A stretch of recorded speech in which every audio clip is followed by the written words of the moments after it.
And I wanted to ask you about the environmentalist movement, because there's been an interesting series of stories over the past few months about how they've transitioned from being pro-science when it comes to global warming, but then almost taking an anti-science position when it comes to GMOs. And I was wondering if you could talk a little bit about that, about how that transition has actually occurred.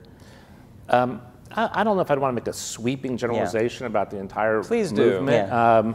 Sure, why not? But, we'll just excerpt that and put it on YouTube, get a lot of clicks out of it. Just isolate one phrase, Yes. okay, and one if you word can, even out of maybe. context. I mean, I think that on the GMOs issue, there are objections to GMOs that are not scientific in nature. They involve policy and who owns the seeds, and do you want Monsanto to have as much power as it has? And those issues are really they're more political and economic and policy oriented issues.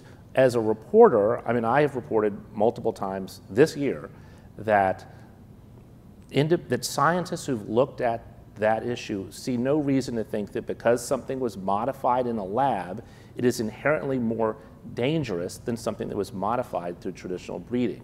And I've reported that. I've gotten some blowback on that, but most people who look at that issue know that that's the consensus.